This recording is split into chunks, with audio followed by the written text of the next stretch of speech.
안녕하십니까, 최창희 선생입니다. 예.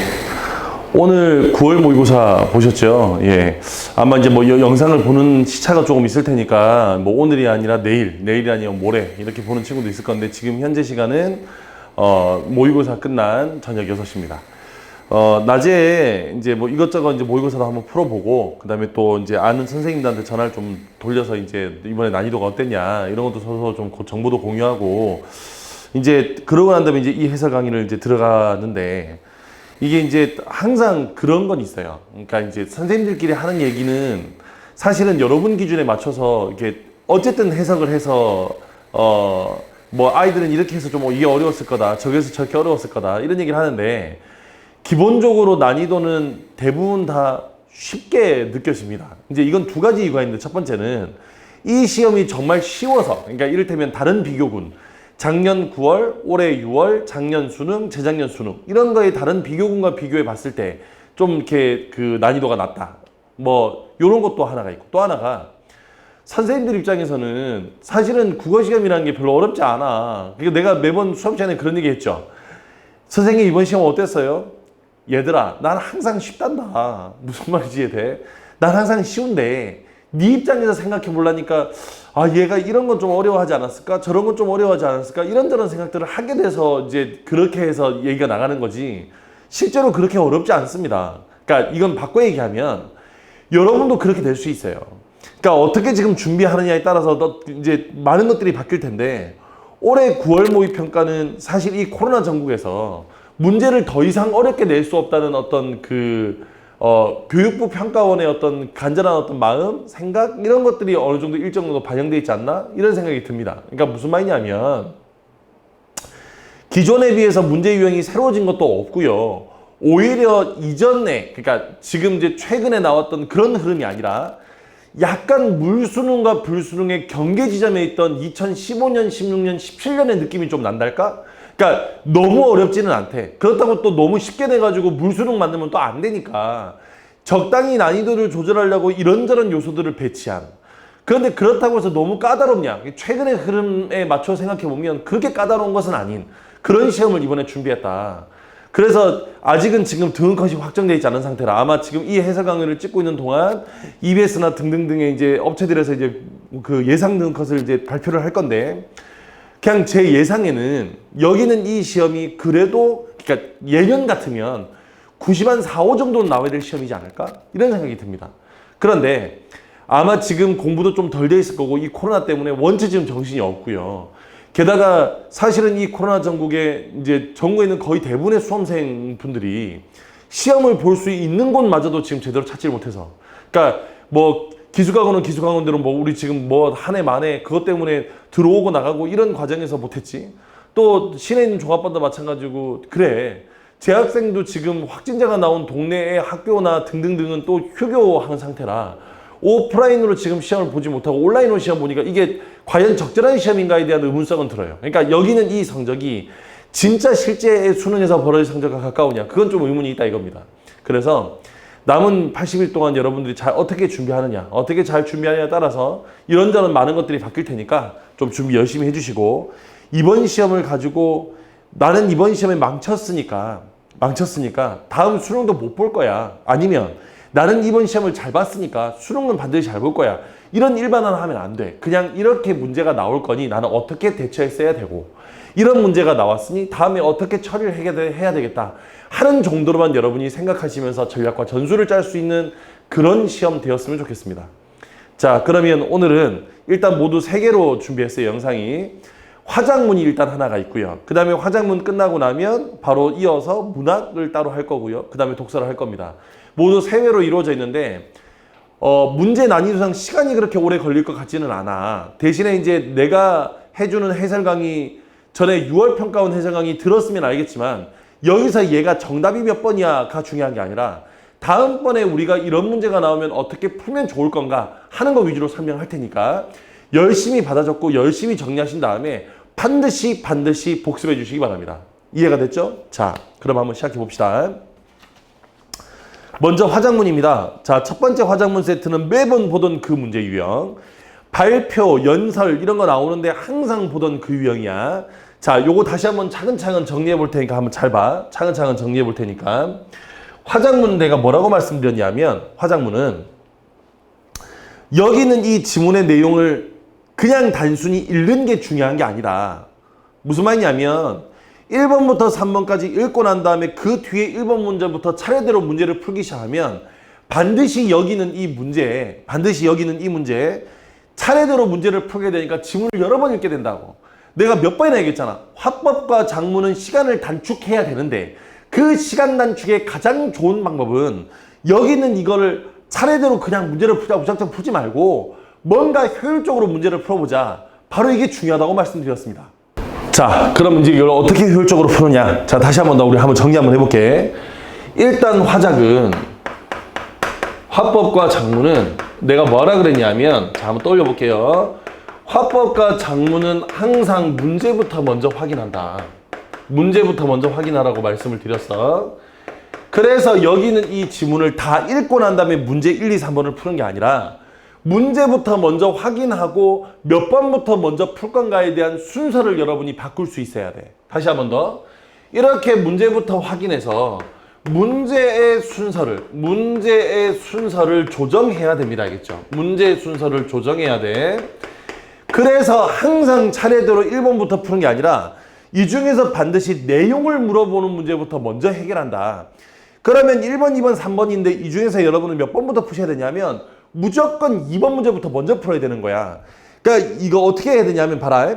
한 두 문단 정도 읽고 여긴 옆에 있는 2번 보고 선지 지울 수 있는 거 몇 개 지우고요. 또한 두어 문단 읽고 여기는 2번에 가서 또 몇 개 선지를 지우고요.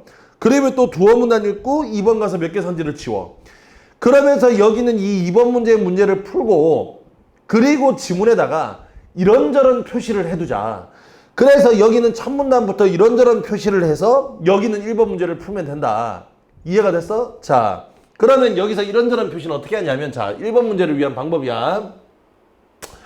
먼저 1번부터 3번까지는 어떻게 되냐면 항상 첫 번째 문제를 먼저 확인하되 2번 문제가 보통 내용과 관련된 문제이기 때문에 얘를 우선적으로 해결한다.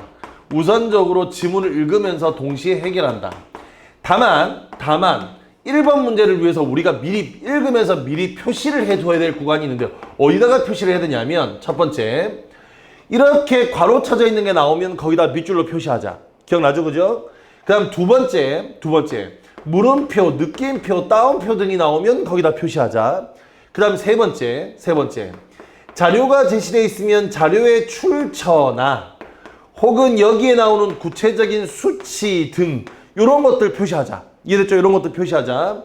자, 그 다음 네 번째 여기는 이 지문 중에서 여기는 지문을 읽다가 어떤 말이나 어떤 사람의 인물의 이름 이런 것들이 인물 이름 이런 것들이 인용되어 있으면 여기다가 표시를 해두자. 말이나 이런 인용되어 있는 거 표시해두자. 그 다음에 마지막으로 뭐뭐처럼 뭐뭐듯이와 같은 비유 같은 표현들 나오면 표시하자. 내가 이런 거 미리미리 표시하자 그랬어.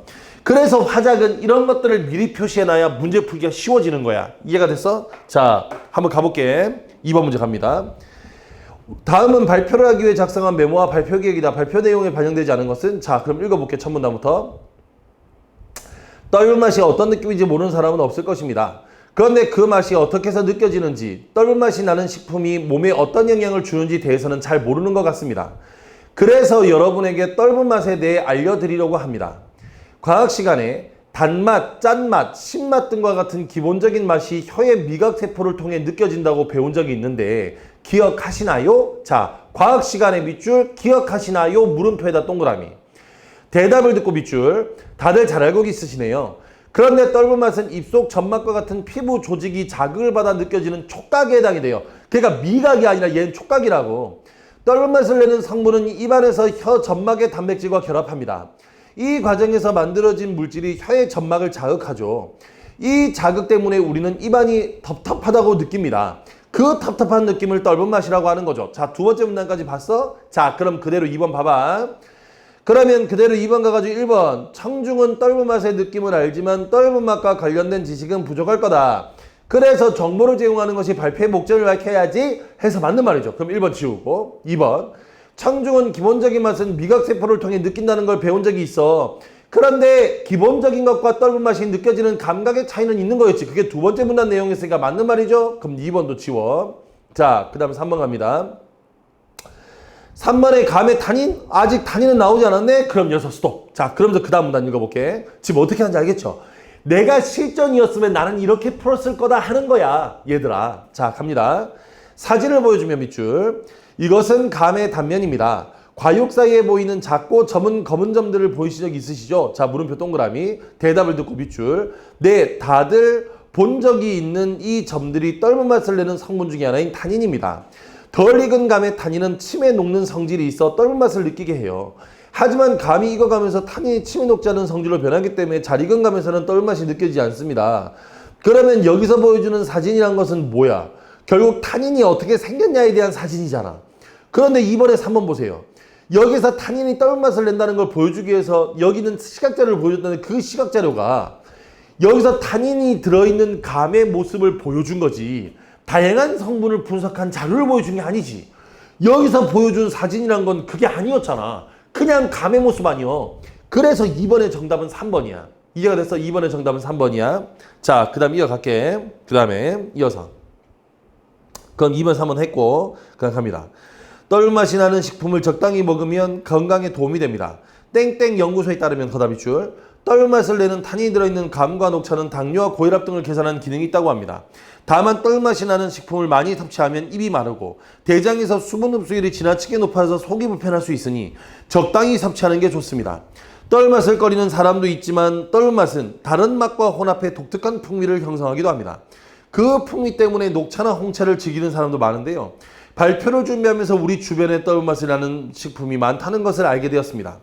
떫은 맛이 나는 식품에는 무엇이 더 있는지 밑줄 꺼볼게요. 여러분도 찾아보면 어떨까요? 밑줄 물음표 동그라미. 이상 발표를 마치겠대. 그럼 1번 가서 1번에 발표에 사용할 용어의 개념을 정의한 후 화제를 제시하고 있다. 그럼 화제 제시는 첫 문단인데 용어 정리를 한 적이 없죠. 떫은 맛이 무슨 용어 정리할 게 있니? 2번에 청중의 요청에 따라 여기선 청중이 요청한 적 없고요. 3번 중간중간에 청중이 발표를 들으면서 주의해야 될 점. 물어보긴 하지만 주의해야 될 점을 설명하진 않아. 정답은 4번이죠. 경험을 한겠지. 뭐 과학 시간에 이런 거 한 적 기억나나요? 무슨 말인지 알겠죠? 그래서 정답은 4번이야. 자, 그 다음에 뭐 이건 당연히 이해 여부 아니니까 정답은 4번이고요. 3번. 보기는 위 발표를 들은 학생들의 반응이다. 자, 위 발표를 들은 거다 밑줄 한번 꺼봐. 얘들아 3번 문제는 항상 내가 얘기했어. 듣기 후 활동이기 때문에 얘는 뭐가 중요하냐면 지문이 중요한 것이 아니라 철저하게 보기가 중요하다. 그래서 여기는 이 보기 내용만 보고 여기는 학생 1, 2, 3의 내용을 확인해서 푸는 거야. 그러면 얘 풀어보면 잘 봐라. 학생 1번은 발표 내용과 자신이 알고 있던 사실을 비교하여 발표에서 제시한 정보의 문제점을 지적하고 있다는데 학생 1번에서는 문제점을 지적한 적 없어요. 그 다음에 학생 2번에 이 그대로 나가서 2번 학생 1번 또 있지. 거기 4번에. 그럼 1번은 그 1번은 4번은 학생 1번은 발표에서 직접적으로 언급하지 않은 내용을 추론하고 있다는데 여기서 물에 녹는 성질을 가지고 있겠구는 발표 내용이 아니지, 그지? 그러면 4번의 앞부분은 맞네? 그럼 1번은 지웠고 4번의 앞부분. 자, 학생 2갑니다. 떫은 맛에 대해 관심이 없었는데 쉽게 접하는 과일인 감과 연기라 설명하니 떫은 맛에 관심이 생겨서 떫은 맛이 나는 건 먹어도 좋을 게 없다고 생각했는데 그렇지가 않네. 몸에 좋다니 앞으로 적당히 먹어봐야지 그랬어. 그럼 2번에 발표자가 청중에게 익숙한 사물을 소재로 제시한 것에 대해서 그 이유를 궁금해한 적 없으니까 2번 지우고 대신에 5번에 자 5번 봐봐. 발표에서 새롭게 맡게 된 정보를 통해 자신이 평소 생각하던 바를 수정한 거 맞지? 그러면 5번 체크하시고 그대로 4번 올라가 봐. 직접적으로 언급하지 않은 내용을 추론한 적은 없죠. 그냥 내가 나중에 내가 더 먹어야지지 추론한 적은 없어. 그래서 4번 지우고 나면 1번과 2번과 4번이 지워진 거야. 이제 학생 3번 읽었더니 학생 3번은 추가적인 정보가 필요하다고 판단한 적은 없고 대신에 봤더니 뭐 한다고 평소 자기 생각하는 말을 바꿨지. 그래서 3번 문제 정답 5번이야. 뭐만 가지고 푸는 거다? 그래, 보기만 가지고 푸는 거다. 뭐만 가지고 푸는 거다? 보기만 가지고 푸는 거다. 무슨 말인지 알겠죠? 보기만 가지고 푸는 겁니다. 자, 다음 페이지 넘겨서 4번, 5번, 6번, 7번 갑니다. 4번, 5번, 6번, 7번 지난 6월 달에 어떻게 나왔는지 기억나나? 가에 뭐가 나왔냐면 인터넷 게시판 글이 나왔어. 근데 이번엔 뭘 뺐다고? 인터넷 게시판 글 뺐어요. 무슨 말이냐면 바뀌게 된 화법과 작문의 교과 내용을 반영하는 문제를 6월 달엔 출제를 했는데 9월은 기존 수능과 문제 유형을 똑같이 맞춰놓은 거야. 그래서 어떤 걸 낼지 잘 모르겠지라는 일단 페이크예요. 페이크인데 아마도 올해 지금 이런 판국이 되나서 새로 바뀌게 된 교과 내용을 집어넣는 것보다는 약간은 이전의 문제 유형과 같은 형태로 바꾸자라고 약간 잠정적 합의를 본 것 같다는 느낌이랄까? 그러니까 무슨 말이냐면 지난 여러분이 그 6월 달에 봤을 때 그 무시무시했던 그 인터넷 게시판 글 그게 다음번 수능 시험에 나올 가능성이 0이라는 얘기는 아니지만 아무래도 그거보다는 지금 여러분이 보시는 이 형태 이해됐어? 원래 기존의 화법작문에 다루던 4번, 5번, 6번, 7번 원래 문제 유형으로 나올 가능성이 크다. 이해가 됐니? 예, 그런 거 좀 기억해 두시고 자, 4번, 5번, 6번, 7번은 내가 뭐라 그랬냐면 4번부터 7번까지는 여러분이 해야 될 일 가장 중요한 일은 가가 필요한 글인지 나가 필요한 글인지를 구분하는 과정이 중요한 거야. 얘를 구분하는 게 가가 필요한 건지 나가 필요한지 구분하는 거야. 자, 그럼 구분해 보면 4번에 가에 나타난 의사소통 방식에게는 가가 필요한 거죠. 자, 5번 갑니다. 5번은 여기서 가에 드러나지 않은 것이니까 이것도 가가 필요한 거지. 그럼 5번도 가야. 6번 문제는 뭐가 필요해? 이번엔 나가 필요하죠. 그죠? 7번 문제는 뭐가 필요해? 이것도 마찬가지로 나가 필요해. 자, 그런데 이 중에서 5번 문제가 특이하지. 왜냐하면 자료 활용 문제는 원래 이 파트에 나오는 게 아니라 뒤에 8, 90번에 나와 있는데 여기에 쓱 들어와 있다는 요 점만 차이점이야.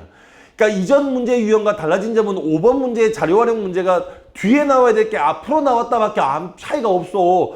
이거 쉽잖아. 무슨 말인지 알겠죠? 그냥 여기는 이 자료 보고 긴가 아닌가만 확인만 하면 돼. 자료 거기에 질문 1, 2, 3을 따라가면서. 그래서 가를 보면서 잘 들어봐. 가를 보다 보면 중간에 동영상 제시, 표 제시, 그림 제시가 나와요. 그러니까 동영상 제시, 표 제시, 그림 제시가 여기에 나와. 그래서 중간에다가 동영상 제시가 나오면 돌아와서 여기에 있는 기억 설명하고 있는 1번, 2번 푸시는 거고 니은의 표 제시가 나오면 이쪽으로 와서 3번, 4번 푸는 거야. 그 다음에 지문 읽다가 중간에 그림 제시가 나오면 여기 와서 5번 확인하면 되는 겁니다. 이렇게 확인하고 4번 문제를 풀면서 답을 끝내버리면 돼. 이해가 됐어? 그래서 얘는 이렇게 구분해서 4번하고 5번은 얘가 필요하고 6번하고 7번은 얘가 필요하다고 이제 결정이 났어. 그러면 이 중에서 자료 제시, 즉 내용을 물어보고 있는 여기는 이 문제를 1번으로 놓고 그러면서 자연스럽게 4번 문제를 풀어가면 되겠다는 거야. 그러니까 이렇게 순서를 바꿀 수 있도록 연습을 해줘야 돼. 내가 전에도 몇 번 얘기했잖아. 화법과 작문은 무조건 문제의 양이 비례하게 돼 있어요. 문제를 얼마만큼 내가 많이 풀어보냐에 따라서 경우의 수가 줄어들게 돼. 여기서 경우의 수가 줄다는 얘기는 무슨 말이냐면 문제가 특별할 게 나올 게 없는 거야. 그러면 매번 풀던 문제니까 되게 쉽게 풀기도 하고 시간도 단축이 돼. 지금 내 말 이해됐어? 그래서 문제 양을 늘려서 이렇게 바꿔주는 연습을 해줘야 된다. 이게 경험적으로 가능해야 되는 거지 머리에 이론적으로 가능한 게 아니라고. 이해가 됐니? 그래서 반드시 화법과 작문은 여러 차례 문제를 풀어봐야 된다. 정리하고 또 정리하고. 선생님 저는 기출문제 벌써 이미 한 5년치는 다 풀었는데 10년치는 다 풀었는데 상관없어 풀었다 하더라도 중요한 건 우리가 거기 있는 문제 답을 맞춰가는 게 중요한 게 아니라 순서를 어떻게 바꿔야 효율적으로 푸냐야. 그러니까 오히려 답을 알면 더 쉬워. 더 하기 좋아.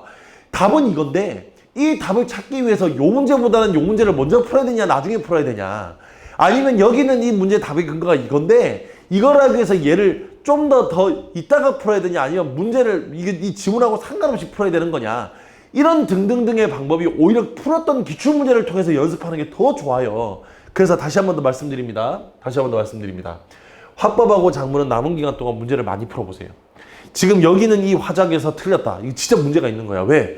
여기 화작은 틀릴 게 없어. 그러니까 반드시 문제를 여러 개 풀어보고 내가 이 문제가 나왔을 때 어떻게 풀 거다는 방법, 그 방법을 마련해 주시기 바랍니다. 이해가 됐죠? 방법을 마련해 주시기 바라요. 자, 그럼 한번 읽어볼게. 산림치유에 대해 알아보고자 땡땡 국립산림치료원의 산림치유 지도사 이땡땡님을 모셨습니다. 안녕하세요. 시청자분들께 산림치유와 산림치유의 프로그램에 대해 간단히 소개해 주시겠어요? 자, 첫 번째 질문을 던졌어. 얘기해 달라고. 그랬더니 산림치유란 피톤치드, 나뭇잎의 초록색 등과 같이 숲의 환경 요소로 심신의 건강을 회복시키는 것입니다. 산림욕 숲치료라고들 하시는데요. 공식 명칭은 산림치유입니다. 산림치유원과 치유의 숲에서는 숲 명상, 숲 체조 등의 활동으로 구성된 다양한 산림치유 프로그램을 운영하고 있습니다. 저희가 운영하고 있는 숲 명상 사례를 잠시 보여드리겠습니다. 동영상 제시. 그러면서 시청자분들께서는 화면을 보시면서 숲의 소리에 귀 기울여 보세요. 숲의 짙은 녹음과 맑은 새소리에 마음이 편해질 것입니다. 자, 요거 보고 자, 돌아가서 5번에 1번 보는 거야. 질문 1에 대한 답변 과정에서 기억을 제시하며 실제 산림 치유 프로그램 활동을 간접 체험해 보도록 안내하고 있고, 맞죠? 그죠? 이런 걸 한다, 이런 거니까. 그 다음에 그걸 통해서 영상과 소리를 통해 생생하게 전달하고 있는 것도 맞지, 그지? 그럼 5번에 1번, 2번은 지워. 5번에 1번, 2번은 지우고. 자, 그대로 돌아가서 4번 갑니다. 여기까지만 가지고 풀 수 있는 것부터 먼저 풀게. 여기 있는 거 가지고. 여기서 뭐 답변에 자신의 의견을 덧붙이네, 잘못 이해하고 있네, 이런 건 없고요. 추가 정보도 없고요. 자신의 경험도 없고요. 긍정적인 결과도 일단 없어요. 그럼 좀 더 가야 되겠네. 그 다음 갈게요. 숲의 새 활동이 실감나게 느껴지네요. 실제로 체험하면 훨씬 좋습니다. 중장년층이 주로 이런 활동을 참여할 거라고 많은 분들이 생각하시는데 실제로는 그렇지 않죠. 청소년부터 노년층까지 폭넓은 연령층이 참여합니다. 최근엔 청소년 대상 프로그램이 인기가 높습니다. 제 생각에는 자기 생각 덧붙이고 있죠. 자기 생각 덧붙이고 있어. 제 생각에는 청소년들이 학업 등에 힘들어하는 경우가 많아서 그런 것 같네요. 산림치유 프로그램에 참여하면 어떤 점이 좋나요? 그랬더니 요즘 스트레스 때문에 힘들어하는 분들이 많으시죠? 진행자께서 스트레스 때문에 힘들었던 게 있으신가요? 네, 업무 처리가 생각만큼 잘 되지 않아 스트레스를 받았던 적이 있습니다. 그럴 땐 좀 힘들죠. 자, 그럼 1번에 진행자는 지도사의 답변에 자신의 의견을 덧붙이는 거 맞고요. 그 다음에 진행자는 지도사의 답변에 추가 정보는 아직 모르겠고 자신의 경험을 언급하며 지도사의 질문에 대해 답변하고 있다. 이거 맞네? 그러면 1번하고 4번 지우시고요. 맞는 말이니까 1번, 4번 지우시고요. 그 다음 문단 갑니다. 지금 4번에 1번, 4번 지운 거야. 4번에 1번, 4번. 자, 그 다음 갑니다. 스트레스는 마음을 지치게 하죠. 그럴 때 산림치유 프로그램이 도움이 될 수 있습니다. 표 제시. 이 표는 저희가 프로그램 참가자의 스트레스 정도를 조사한 자료인데요. 참가 전과 후를 비교해보면 집단 모두 스트레스 점수의 평균값이 절반 이하로 감소했음을 알 수 있습니다. 자, 그러면 여기서 스트레스 점수가 절반 이하로 감소했대. 자, 3번 갑니다. 질문 2에 대한 답변 과정에서 니은을 제시하여 수치 변화로 알 수 있는 산림치유 프로그램의 효과를 보여줘야 되겠군. 그럼 답변 과정에서 산림치유의 효과는 뭐야? 여기서 스트레스 점수가 약해진 거지, 그지? 그 효과를 보여준 거 맞아. 그런데 여기에 많은 직장인이 스트레스 관련 질환 주의군에 속한다는 건 이 표를 통해서 알 수 있니 없니? 알 수가 없잖아. 그래서 5번 문제 정답 몇 번이야? 4번이 정답이 되겠네. 그죠? 4번이 정답이 되는 거야. 그래서 여기서는 스트레스 점수가 감소했다는 거지 직장인들이 뭐에 포함되고 말고를 물어본 게 아니니까 5번의 정답은 4번. 자, 그 다음 산림치유 프로그램의 효과를 잘 알 수 있겠네요. 그래서 진행자께서 참여하시면 스트레스가 줄어들고 마음이 좀 편해질 것입니다. 꼭 한번 참여해보세요. 그랬어요. 그러면 여기서 꼭 한번 참여해보라 이런 얘기 했고요. 그래, 네, 그러겠습니다. 그러면 지금 여기서 4번에 5번 지도사는 기대되는 긍정적인 결과를 언급하며 진행자의 참여를 권유한 것도 맞죠, 그죠? 그럼 1번도 지우고 4번도 지웠고 5번도 지웠어. 자, 남은 게 2번, 3번 남았는데 네, 그러면 프로그램 운영 장소에 대해서 알려주시겠어요?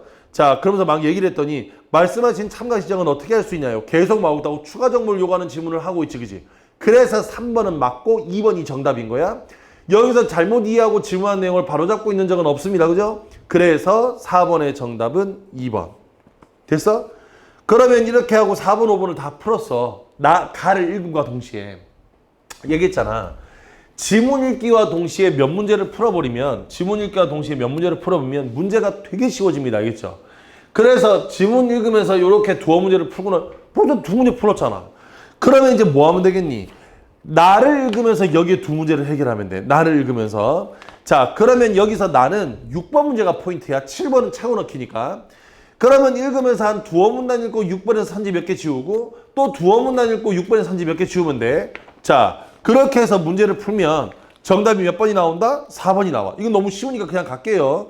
왜냐하면 프로그램에서 만난 다른 사람들에 대한 이야기는 여기 없어요. 그냥 갔더니 여기 나무와 대화해서 너무 좋았다지 다른 사람과 대화한 적이 없어. 야, 다른 사람과 대화할 거면 수치료를 왜 가니? 그냥 동네에서 카페에서 만나서 차 한잔하면 되지. 무슨 말인지 알겠죠? 자, 그래서 6번의 정답은 4번입니다. 7번 다음을 고려할 때 A에 들어갈 내용으로 가장 적절한 것은 그랬어요. 자, 여기 조건에 맞는 글쓰기인데 7번 문제는 잘 들어봐. 조건에 맞는 글쓰기는 보통은 내용 조건과 표현 조건으로 나뉘어야 돼. 근데 얘는 둘 다 내용 조건을 물어봤어. 첫 번째, 전과 후의 내 마음 상태를 모두 표현, 그 다음에 줄까 봐. 그러면 전과 후가 모두 표현돼야 돼. 그 다음 뒤에 삶의 자세에 대한 다짐, 그 다음에 줄. 삶의 자세에 대한 다짐이 나와야 되겠네. 그러면 1번은 참여하기 전과 후의 모든 심리 상태를 표현하지 않았으니까 1번 지워. 2번은 고민거리가 있던, 이건 전이고. 마음이 짐을 덜어낼 수 있었다, 이건 후지. 근데 그 뒤에 삶의 자세는 없었죠. 그래서 2번 틀렸고. 3번은 맞잖아. 전과 후가 모두 있는 거? 아니지. 4번도 전과 후가 모두 있는 게 아니지. 5번 성격 때문에 속상해하던, 이건 전이고. 나는 나무와 대화를 나누어서, 이건 후고. 그러면서 내 성격을 인정하게 되었대. 이제 내 모습을 아끼며 살아갈 것이래. 그게 뭐야? 삶의 자세가 되겠죠? 그래서 7번 문제 정답은 5번입니다. 문제가 하나같이 다 왜 이러니? 그렇게 어렵지 않잖아. 그냥 차례대로 풀면 되는 거 아니야. 이해됐어? 자, 그 다음 8번부터 10번 갑니다. 8번부터 10번은 내가 뭐라 그랬냐면 차례대로 푸세요. 그러니까 문제를 차례대로 푸는 겁니다. 얘는 뭔가 술법을 쓰려 하지 말고 뒤에 돌아가서 8번 문제를 먼저 풀고 그 다음 이걸로 뭐 한다고 9번 문제를 풀면 돼. 8번 문제를 풀고 그 다음 이어서 9번 문제 풀고 10번 문제 풀면 돼. 자, 그러면 8번 문제 갑니다. 아까 내가 잠깐 8번 문제 우리 들어가기 전에 6번 문제는 내가 그 생각을 해봤어. 6번. 다시 6번 얘기 잠깐만 할게. 쉬워서 내가 4번하고 답이 끝냈는데 의외로 내 생각에 1번을 했을 가능성도 있을 것 같아. 그러니까 무슨 말이냐면 숲을 비유적으로 표현했다는 말에 숲을 비유적이란 말이 여기 어디 있는지 몰라가지고 1번하고 체크하고 넘어가면서 4번까지 안 갔으면 틀렸겠죠. 그죠? 그래서 의외로 1번이 있지 않을까 하는 생각이 들거든. 하나. 거기 지금 대화 상황에서 숲의 비유적 표현이 뭐가 되어 있냐면 지도사가 그런 얘기합니다. 동영상 제시 이후에 숲의 소리에 귀 기울여 보라고. 숲은 여기서 숲의 소리라 그러는데 숲은 소리를 낼 수 있는 게 아니라 화류법이야. 그래서 숲의 소리에 귀 기울여 보라는 얘기를 했고요. 그 다음에 이거 본문으로 돌아가면 나무와 대화를 나누는 거니까 이거 의인법 쓴 거니까 이거 맞지 이거는. 이거 그래서 의인법이나 화류법이나 이런 거 다 비유법입니다. 알겠죠? 그래서 비유가 들어 있어요. 그래서 6번에 1번은 맞는 말이야. 내가 갑자기 문득 생각이 나서 맞아. 아까 6번 할 때 그 얘기를 했었어야 되는데 생각이 났거든. 6번 그래. 그래서 틀리면 안 돼. 자, 그래서 정답은 6번의 정답은 1번이 아니라 몇 번이었다? 4번이었다. 자, 다시 8번, 10번으로 돌아와서 8번부터 10번은 어떻게 푼다고? 차례대로 푸는 거야. 어떻게 푼다고? 차례대로 푸는 거라고. 이해가 됐죠? 그래서 문제를 차례대로 풀면 돼서 여기는 이 지문을 한 두 문단씩 끊어 읽으면서 기역부터 미음까지 뭐가 있는지 확인해 보면 되는데 이때 두 문단씩 끊어 읽으면 인포그래픽의 유형을 나누는 기준은 없습니다. 그래서 여기 8번 문제 정답은 2번 니은이 되는 거고요. 자, 니은이 되는 거고요. 자, 보기는 A의 초고래. 자, 9번 문제 별표 한번 쳐봐. 이 문제 의외로 틀렸을 가능성이 크거든. 내가 여러 차례 말씀드렸잖아. 고쳐쓰기는 잘 들어봐. 고쳐쓰기는 보통 A를 B로 바꿔 쓰는 거야. 그럼 내가 뭐가 중요하다 그랬니? A하고 B 중에. 그래, 고쳐 쓴 B가 중요하다고. 그래서 B에서 어떻게 썼냐를 찾아야 되는데 그러면 이 친구와 이 둘을 뭐 해야 돼? 그래, 이 둘을 비교해야 되겠죠. 그죠? 그렇지, 이 둘을 비교해야 되는 거야. 그러면 비교해서 이 뒤가 중요하다고. 그래서 내가 고쳐쓰기에서 뭘 중요하라 그랬냐면 순서에 유의하라고 여러 차례 말씀드렸어요. 뭐에 유의하라고? 순서에 유의하라고. 야, A가 초고야. 보기를 A로 고쳤을 때야. 그럼 보기는 A의 초고라 그랬으니까 보기를 A로 고쳐 쓴 거잖아. 그럼 1번부터 5번까지의 정답은 어디 있을까? 어디 있어? 빨리 답해봐. 어디에 있어? 그래, A에 있지. 보기 보고 푸는 게 아니라고. 근데 A에서는 야, 너 이런 데 쓰면 좋을 것 같아 라고 이 독자가 생각할 수 있는 효용성에 대한 얘기라고 했으니까 정답 몇 번이야? 그래, 그래서 9번의 정답은 2번인 거야. 이해가 됐어? 다시 한 번 더. 이거 순서의 유의라고 몇백 번 얘기했습니다. 알겠죠? 이거 순서 유의하시라고. 순서 바꾸면 안 된다. 자, 그 다음 10번 갑니다. 다음은 나를 읽은 학생이 이를 참고하여 작성한 글의 일부이다. 나의 정보를 활용한 방식으로 가장 적절한 것은 그랬습니다. 그러면 여기서 나를 읽은 학생이 이를 참고해서 작성한 글의 일부인데 나의 정보를 활용한 방향이야. 그러면 여기 있는 내용은 뭐냐면 자, 첫 번째 문단에 이렇게 게시판을 읽지 않는 이유는 알림판에 관심이 안 생겨서랍니다. 그러면 알림판에 관심이 생기지 않으니 그래서 뭘 쓰라고? 인포그래픽을 추가했더니 사람들이 늘었다고. 그러면 이거 내용이 뭐니? 애들의 관심이 적었어. 그래서 인근 학교에서 요거를 해결한 사례가 있으니 그 해결한 방법대로 해결해보자 였죠. 그러니까 정답은 1번인 거야. 이게 왜 3점인지 잘 모르겠어. 그냥 여기는 이 보기의 내용 입장을 잘 설명하고 있는 거 찾는 거야. 그래서 정답은 1번입니다. 이해가 됐죠? 예. 그렇게까지 어렵지 않습니다.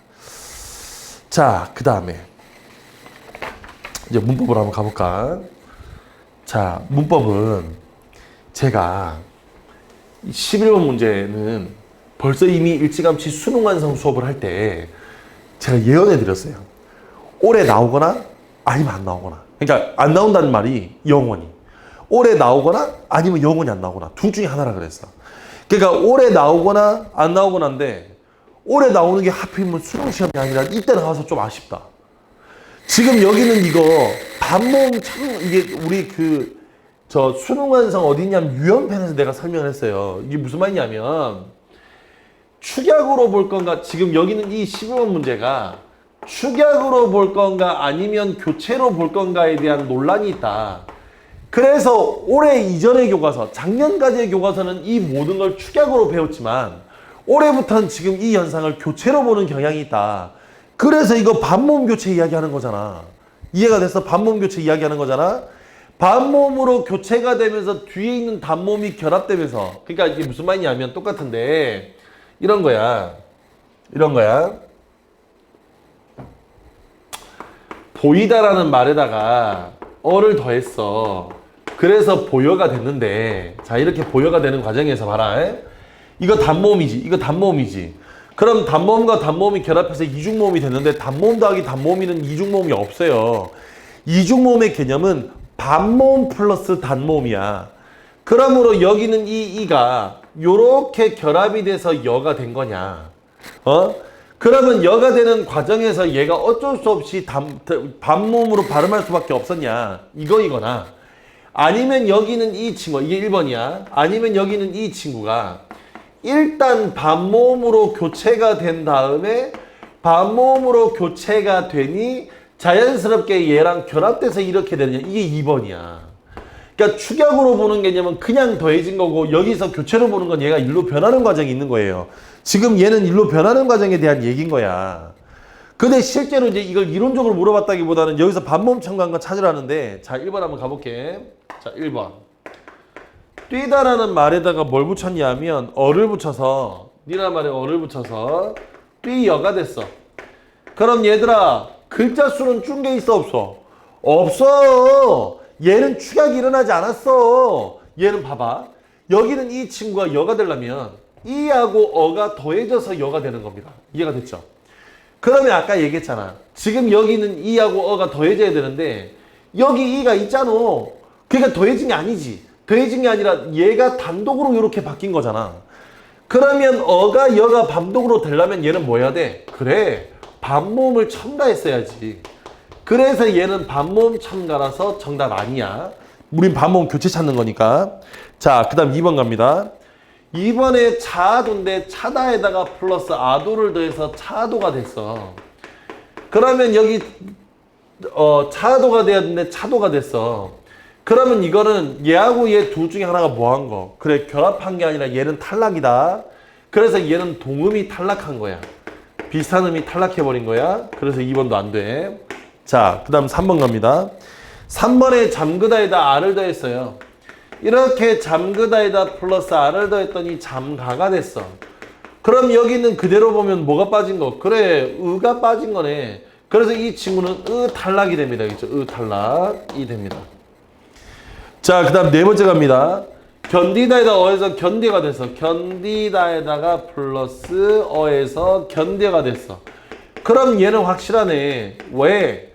여기는 이가 어를 만나야 여가 되는 거니까 얘가 일단 뭐로 바뀌어야 돼? 그래, 반모음으로 교체가 돼야 된다고. 그래서 반모음으로 교체가 된 다음에 요게 이렇게 되는 거니까 정답은 4번. 이렇게 되는 거야. 정답은 4번. 5번에 키우다는 이거 다 좋은데 키우다에다가 더해서 키워가 됐어. 그러면 얘가 이렇게 되려면 마찬가지야. 여기는 이 친구가 뭐가 돼야 돼? 그래, 반모음으로 교체가 돼야 돼. 똑같이 반모음으로 교체가 되는데 왜 정답이 5번은 안 되고 4번만 되냐면 여기 선생님 말 잘 봐. 이 중에서 뭐가 되는 거? 이 반모음이 첨가되거나 교체되는 걸 물어보는 거였어. 얘는 우 반모음이니까 반모음 기호로는 W가 됩니다. 이해가 됐나요? 그래서 정답은 4번인 거야. 여기에 포함되는 건 정답이 4번입니다. 자, 그 다음에 12번, 13번은 아주 내 생각에 아주 잘 만들어진 문제 같아요. 표제어라는 걸 통해 가지고 뭘 물어봤냐면 접사와 어미의 개념도 물어보고 그 다음에 구성성분에 대한 거 물어보기도 하고 합성어의 구성성분 물어보기도 하고 그 다음에 마지막에 파생어 중에서 원형대로 발음나지 않는 거, 원형대로 되지 않는 걸 물어보는 것도 문제 냈단 말이야. 그래서 여기는 이 모든 요소들이 다 문제로 나오기 때문에 여기는 이 12번, 13번 문제는 아주 좋은 문제였다. 자, 12번. 윗글을 읽고 추론한 내용으로 적절하지 않은 것은 그랬어. 읽을 수 있지 않으면 안 읽어도 되는데 얘는 안 읽고 풀 수가 없어요. 무조건 읽어야 돼. 여기서 표제어에 붙임표가 쓰이는 대표적인 경우가 크게 두 가지가 있어. 하나는 뭐였냐면 여기에 접사와 어미처럼 자발적으로 쓰이지 않고 다른 것과 결합해야 되는 표제어. 그런 경우에는 붙임표를 붙여야 되고요. 그 다음에 두 번째는 둘 이상의 구성성분으로 분리될 때 첫 번째 단계의 단어는 마찬가지로 중간에 붙임표를 붙여야 됩니다. 그러면 그런 의미에서 정답은 5번이에요. 왜? 논뚝길은 논뚝에다가 길을 더한 거니까 표제를 하자면 논뚝 길 이렇게 돼야 맞는 거지, 그치? 논뚝 길 이렇게 해야 맞는 거죠, 그죠? 더하기 필요 없구나. 예, 논뚝 길 이렇게 돼야 맞는 거지. 이해됐지? 그래서 12번의 정답 5번입니다. 두 가지 경우 있다 그랬고. 자, 13번 문제는 여기는 이 지문 굳이 읽을 필요 없어. 그냥 비교해보면 되는 거야. 야, 두 번째 나오는 자주와 잦았다는 의미가 비슷하지? 자주 잦았다잖아. 그래. 그럼 의미가 비슷한 거니까 얘는 단어의 의미나 단어의 의미가 어근이나 어간의 본뜻과 멀어진 경우가 아니잖아. 얘는 원래 뜻이 비슷한 거고. 그런데 나머지 조차 쫓았다와 참았다와 붙어와 붙었다는 아무리 생각해도 이 둘 사이에 뭐 한다고 연관성을 찾아내기 힘들어. 그래. 그래서 정답 몇 번이야? 4번이야. 이거 별로 어렵지 않잖아. 그러니까 자주와 잦았다라는 잦다라는 말에다 우 붙여서 자주가 돼버리는 바람에 의미가 비슷해졌잖아. 그죠? 예. 의미가 비슷한데 나머지는 안 된다고. 그래서 정답은 4번이 되고요. 자, 14번 문제 가겠습니다. 자, 이거는 내가 이 시험 전에 몇 번 말씀드렸습니다. 외워두시라고요. 자, 보조사가 뭐 있다 그랬어? 오늘도 어김없이 보조사 해보자. 뭐가 있다고?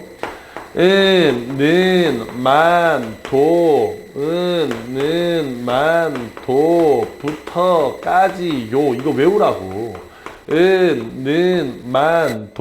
부터까지요. 외우라고. 이거 6개라고. 자, 1번에 여기서 빵은 뭐야? 격조사가 아니라 뭐? 그래, 보조사지. 보조사고요. 자, 2번에 아주는 부사가 관형사를 수식하는 부사와 아주 옛 이게 되는 거니까 맞는 거네. 정답은 2번. 3번에 나중에 어른 돼서 얘들아 되다 앞에 나오는 건 뭐야? 빨리 얘기해봐. 되다 앞에 오는 거. 되다 앞에 이 가. 어른이 되다. 뭐야? 예, 이건 주어가 아니라 보어지, 그지? 보어. 자, 그 다음에 장미였다는 장미의 였단데, 자, 장미였다는 어떻게 돼 있는 거니? 장미에다가 플러스 였다니까 이었다가 들어가 있는 거네. 그러면 여기는 이 친구는 과거시에 사는 발음이니까 얘는 없다고 치고, 그럼 이다는 뭐야? 그래, 여기서 이다는 서술격 조사야. 서술격 조사. 그래서 얘는 미를 쓴 게 아니라 서술격 조사를 썼다 그래야 돼. 서술격 조사를 썼다고 해야 되고요. 자, 그 다음에 다람쥐 3마리가 나무로 오른다. 자, 여기서 새가 뭐니? 새가 뭘 꾸며줘? 마리를 꾸며주고 있지, 그지? 그러면 여기는 이 새는 수사가 아니라 뭐가 돼야 돼? 그래, 수관형사야. 그래서 14번의 정답은 몇 번이다? 예, 정답은 2번이다. 자, 다음 페이지 넘어가서. 자, 다음 페이지는 우리 나라말싸 및 흉기에 따라 이거 세종호주 후민정음이죠, 그죠? 세종호주 후민정음은 제가 여러 차례 특강도 하고, 특강에서도 하고, 수업 시간에도 일부 다뤄주고, 게다가 내가 뭐 하라 그랬냐면, 우리 특강 듣는 친구들은, 수업 듣는 친구들은 내가 카페에 열어드렸지, 거기에도 있고, 심지어 선생님 유튜브에도 있어요. 그러니까 이거 지금 곳곳에 있는데, 아니면 혼자 공부해도 이 정도는 공부하지 않았을까? 그러니까 너무 이거 어렵다고 생각하면 안 돼. 자, 1번부터 봐봐. 나라말싸미와 홀배에서 쓰인 주격조사는 그 형태가 동일하고, 동일할 리가 없잖아. 왜 동일할 리가 없어? 자, 나라말싸미는 어떻게 되는데? 나라말쌈, 말쌈 플러스 2야. 그럼 홀배는? 배가, 그래, 바 플러스 2야. 이게 어떻게 똑같아? 이해가 됐어? 그래서 1번 틀렸어. 자, 2번 갑니다. 한이라 그랬네. 여기서 한이라의 하다는 얘들아, 한이라의 하다는 무슨 뜻이야? 많다나 크다야. 그럼 많다나 크다면 품사가 뭐니? 형용사겠지. 뭐 품사가 동일하기는. 자, 3번. 여기 방점은 뭘 해주는 거? 여기서 방점은 강약이 아니라 소리의 높낮이입니다. 알겠죠? 소리의 높낮이가 된다고. 자, 그 다음에 4번인데 4번은 내가 하나 물어볼게. 뭐뭐게 하다가 나오면 이거 뭐야? 피동이야, 사동이야? 뭐뭐게 하다. 이거 모르면 곤란해. 이번에 피동사동 안 나왔어. 다 피동사동만 단독으로 물어보는 문제 안 나왔다고. 이해가 됐죠? 이거 곤란해. 알고 있어야 돼. 뭐뭐게 하다가 뭐가 나오면 사동이 되는 겁니다. 그러면 편안케 하고자 할 따름이다. 이거 뭔지 모르겠지만 밑에 보세요. 편하게 한대. 뭐뭐 하게 하다잖아. 편하게 하다니까 뭐야 이거? 피동이 아니라 뭐니? 사동이야. 물론 앞에 있는 해여도 사동입니다. 알겠죠? 앞에 있는 해여도 사동인데 편안케 하고자 할 따름이다. 이건 그대로 밑에 내려가서 현대풀이 보면 되는 거잖아. 그럼 이거 사동이야. 그래서 4번 안 돼. 그럼 5번에는 뭐가 쓰였어? 그래, 쏨에는 사용하다는 의미를 지닌 뭐가 쓰였다? 쓰다. 그래, 쓰다가 쓰였다고. 그래서 정답 몇 번이야? 5번이야. 하도 어렵지 않습니다. 자, 그러면 다시 한 번 더 정리하고 화작문은 마무리할게. 잘 봐. 일단 화작문은 남아있는 한 80일 동안 문제를 많이 풀어보세요. 여기는 이 화작문을 여러분이 정말 원활하게 잘 준비하고자 한다면 일단 여기서 문제를 틀렸다면 문제도 많이 풀어보시고 문제 양도 최대한 좀 늘려주시고요. 문제 양도 최대한 늘려주시고 특히나 문법의 경우에 내가 문법의 개념을 모른다고 생각하지 않아. 그래서 되도록이면 여기는 이 문법 개념을 여기는 문법 개념이야. 개념을 무슨 인강 개념서 이런 걸 가지고 공부하려 하지 마시고 내가 얘기했잖아. 되도록이면 문제풀이를 통해서 본인의 취약한 부분이 어딘지, 취약한 개념이요, 취약한 부분이 어딘지 반드시 확인하는 과정이 좀 필요하다. 이해가 됐어? 그래서 내가 얘기했잖아. 기출문제 옆에다 펴두시고.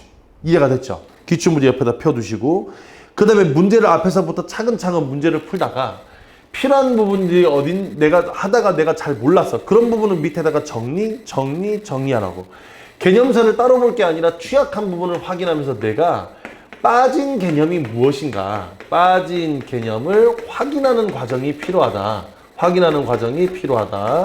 그 다음에 세 번째, 아까 전에 화법하고 작문은 내가 여러 차례 말씀드렸지만 문제 순서를 여러분이 이전과 바꾸지 아니하면 이거 시간 줄이기 힘들어요. 되게 순진하게 1번부터 푸는 게 제일 문제야 얘들아. 이해가 됐어? 그래서 반드시 문제의 순서를 바꿔주는 과정이 필요하다. 그래서 따박따박 문제를 한번 풀어보고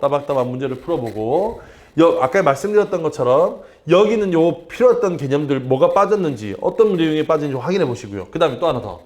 혹시나 모를 걸 대비해서 6월 평가원에 있는 문제도 다시 한 번 더 풀어봅니다.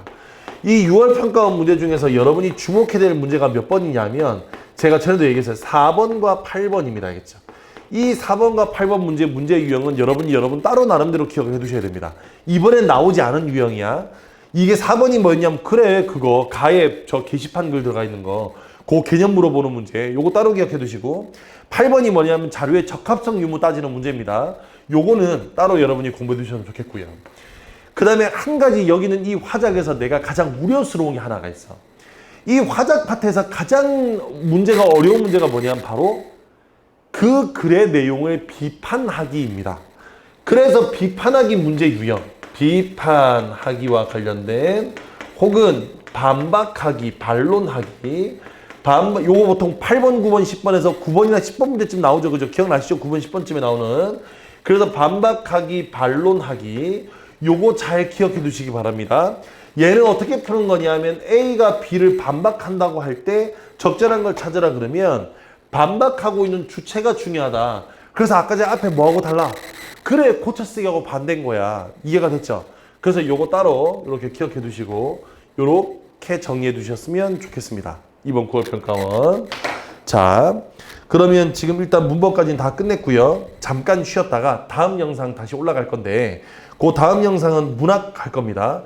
그래서 문학을 할 건데 문학도 사실은 그렇게 길진 않아요. 뭐 어려운 지문이 있는 건 아니니까. 그리고 또 가장 중요한 건 여기는 이 지문은 다시 우리가 분석할 필요가 있어 없어? 없지. 왜? 어차피 9월 평가에 나왔으니까 수능 시험에는 안 나올 거거든. 그래서 할 건 없는데 어쨌든 요거 보면서 이번엔 이런 게 나왔으니까 다음번엔 이런 게 나오겠다 하고 한번 추측도 한번 해보고 여기는 문제 한번 풀어보도록 하겠습니다. 자, 그러면 잠깐 쉬었다가 끊으시고 잠시 뒤에 문학으로 다시 찾아뵙겠습니다.